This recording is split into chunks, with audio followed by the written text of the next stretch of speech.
Hi అండి. అందరికీ నమస్కారం. Welcome to my channel. ఈ వీడియోలో ఏపీ ప్రభుత్వ ఉద్యోగులకు మరియు పెన్షనర్లకు డీఏ, డీఆర్ అరియర్స్ ఇంకా ఎవరికైతే 6 విడతలు జమ కాని వారున్నారో వారు వారికి ఎందుకు జమ కాలేదు దానికి వివరం అయితే తెలుసుకుందాము.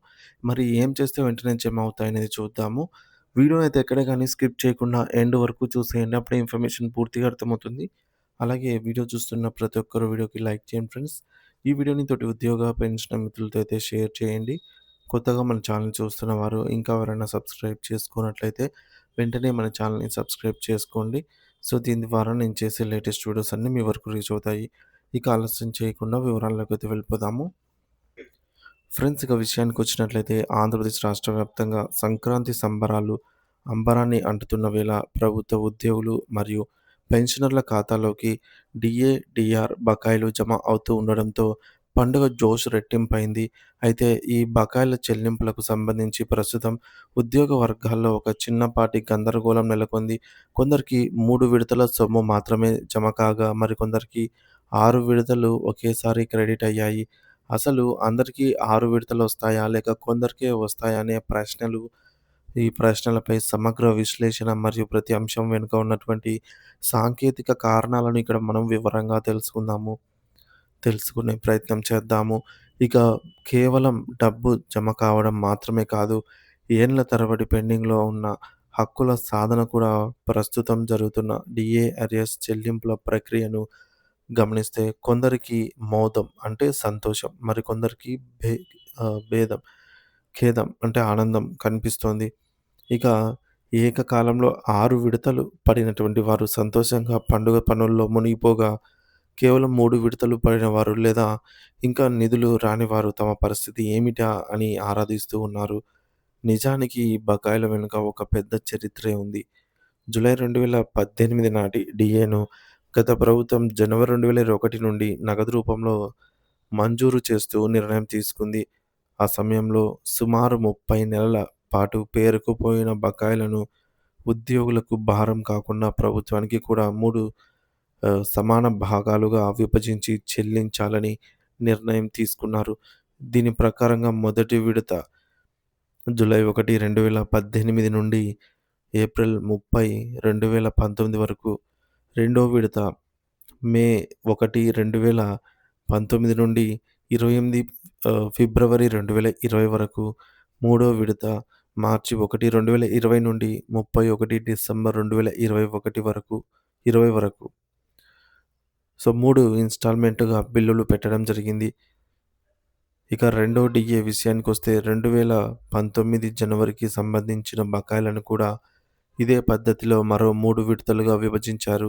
అంటే జూలై 2021 నుండి నగదు రూపంలో ఇచ్చేలాగా నిర్ణయించి దీనిని కూడా 30 నెలల కాల పరిమితితో 3 భాగాలు చేశారు. ఇందులో మొదటిది జనవరి 1, 2019 నుండి 31 అక్టోబర్ 2019 వరకు. రెండవది నవంబర్ 1, 2019 నుండి 31 ఆగస్టు 2020 వరకు.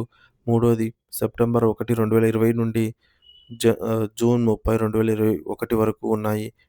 వెరసి 2018 జులై డీఏ 3 విడతలు మరియు 2019 జనవరి డీఏ 3 విడతలు కలిపి మొత్తం 6 విడతల్లో అంటే సుమారు 60 నెలల కాలానికి సంబంధించిన బకాయిల బిల్లులను సిద్ధం చేశారు. గతంలో జీపీఎఫ్ మరియు జెడ్పీపీఎఫ్ ఉద్యోగులకు మొదటి 30 నెలల బకాయిలను వారి పీఎఫ్ ఖాతాల్లో 2 ఏళ్ల క్రితమే జమ చేసినప్పటికీ నగదు రూపంలో అందాల్సిన సీపీఎస్ ఉద్యోగులు మరియు పెన్షనర్లకు మాత్రం అది పెండింగ్‌లోనే ఉండిపోయింది. తాజా సమాచారం ప్రకారంగా ప్రస్తుతం ట్రెజరీల నుండి నిధులు విడుదల అవుతున్న క్రమంలో చాలామంది ఉద్యోగులు మరియు పెన్షనర్లకు ఒకేసారి 6 ఇన్‌స్టాల్‌మెంట్‌లు జమ కావడం విశేషం. బ్యాంకు స్టేట్‌మెంట్‌లను గమనిస్తే ఆంధ్రప్రదేశ్ ట్రెజరీ డిపార్ట్‌మెంట్ నుండి వరుసగా 8,324 అలాగే 8,708, 8,910, 8,420 మరియు 8,848 మరియు 8,640 వంటి మొత్తాలు వేర్వేరుగా గానీ, ఒకేసారిగా గానీ క్రెడిట్ అవుతూ ఉన్నాయి. ఇది ఆయా ఉద్యోగుల గ్రేడ్ పే మరియు బేసిక్ పేపై ఆధారపడి ఉంటుంది. కొంతమందికి మాత్రమే 6 విడతలు రావడానికి ప్రధాన కారణం ఏమిటంటే, గతంలో బిల్లులు పెట్టే సమయంలో కొందరు డీడీఓలు 2018 మరియు 2019 2 డీఏ అరియర్‌లను ఒకేసారి కలిపి పాస్ చేశారనమాట. ప్రాసెస్ చేశారు. దీనివల్ల టెక్నికల్‌గా అవి ఒకే బిల్ నంబర్ కిందకి వచ్చి ఇప్పుడు ఒకేసారి విడుదల అయితే అయ్యాయి. మిగిలిన వారికి ఎందుకు కేవలం 3 విడతలే వచ్చాయి అంటే, అసలు ఎందుకు రాలేదు అంటే, అనే సందేహాలకు సాంకేతిక కారణాలే ఉన్నాయి. కొన్ని చోట్ల డీడీఓలు సకాలంలో బిల్లులను సబ్మిట్ చేయలేకపోవడం వల్ల సీపీఎస్ ఉద్యోగులకు అరియర్స్ జమ కాలేదు. మరికొన్ని చోట్ల బిల్లులు పెట్టినప్పటికీ ఆర్థిక సంవత్సరం ముగిసిన తర్వాత అంటే మార్చి 31 తర్వాత బిల్లులను సాఫ్ట్‌వేర్‌లో రీడైరెక్ట్ చేయాల్సి ఉంటుంది. 2022 ఏప్రిల్‌లో ఖజానా అధికారులు ఈ రీడైరెక్షన్ ప్రక్రియను సరిగ్గా చేయకపోవడం వల్ల వేలాది బిల్లుల సిస్టమ్‌లోనే రిజెక్ట్ అయ్యాయి. ఆ రిజెక్ట్ అయిన బిల్లులను మళ్ళీ సబ్మిట్ చేయడానికి సీఎఫ్ఎంఎస్ పోర్టల్‌లో ఆప్షన్ లేకపోవడంతో ఆ బకాయిలు నిలిచిపోయాయి. ఈ సమస్యను గుర్తించిన ఉద్యోగ సంఘాలు జిల్లా మరియు రాష్ట్ర స్థాయి అధికారుల దృష్టికి తీసుకెళ్లాయి. దీనిపై రాష్ట్ర సంఘాల నుండి వచ్చిన వివరణ ఉద్యోగులకు పెద్ద ఊరటనిస్తోంది. ప్రస్తుతం నిధుల విడుదల FIFO first in, first out priority పద్ధతిలో జరుగుతోంది.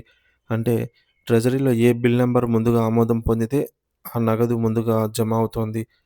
మరి సాయంత్రం కల్లా ప్రాసెస్ పూర్తవుతుందనే చెప్తున్నారు. ఎవరు ఆందోళన చెందవలసిన అవసరం లేదు. అందరికీ 6 విడతల బకాయిలు ఖచ్చితంగా అందుతాయి అని ఉద్యోగ సంఘాల నేతలు భరోసా ఇస్తున్నారు. సుమారు 6 సంవత్సరాల నిరీక్షణ తర్వాత తమ కష్టార్జితం పండుగ పూట చేతికి అందడంతో ఆంధ్రప్రదేశ్ ఉద్యోగులు మరియు పెన్షనర్ల కుటుంబాల్లో క్రాంతి మరింత ప్రకాశిస్తోంది. ఇది నిజంగా ప్రభుత్వ ఉద్యోగులందరికీ ఒక తీపి కబురు మరియు ప్రభుత్వం ఇచ్చిన గొప్ప పండుగ కానుక అనే చెప్పవచ్చు. సో, ఈ విధంగా ఎవరికైతే ఇంకా 6 విడతల అమౌంట్ జమ కాలేదో, లేదా అసలే జమ కాలేదో ఎటువంటి టెన్షన్ పడాల్సిన అవసరం లేదండి. ఎందుకంటే ఫస్ట్ ఇన్, ఫస్ట్ ఔట్ అనే ప్రయారిటీ ప్రకారంగా బిల్లులన్నీ కూడా వేగంగా చెల్లింపులు జరుగుతూ ఉన్నాయన్నమాట. సో, గతంలో ఏదైతే బిల్లులను ప్రాసెస్ చేసేటప్పుడు డిలే జరిగిందో, ఆ డిలే తర్వాత వాటిని సరిగ్గా మెయింటైన్ చేయకపోవడం వల్ల ఇప్పుడవి ముందుకు వెనక్కి అయిపోయాయన్నమాట. అందుకే కొంతమందికి 3 విడతలే జమ అయ్యి, మరొక 3 విడతల కోసం వారు వేచి చూస్తున్నారు. కొంతమందికి ఈ సమస్య ఒకేసారి ప్రాసెస్ అవ్వడం వల్ల ఈ సమస్య లేకపోవడంతో ఒకేసారి 6 అరియర్ బిల్లులు గూడా 6 విడతలు కూడా జమ అయ్యాయనే చెప్పవచ్చు. సో, మొత్తానికి ఈరోజు సాయంత్రం కల్లా అందరి ఖాతాల్లో 100% పూర్తి స్థాయిలో ఈ నగదు ఏదైతే ఉందో అది జమ అవుతుంది. అలాగే పోలీసు సోదరులకి కూడా ఎస్ఎల్స్ వారి ఖాతాల్లో జమ కావడం ఈ యొక్క పండుగ విశేషంతో తీపి కబురు అనే చెప్పాలి. ముఖ్యమంత్రి చంద్రబాబు నాయుడు గారి తరపు నుంచి.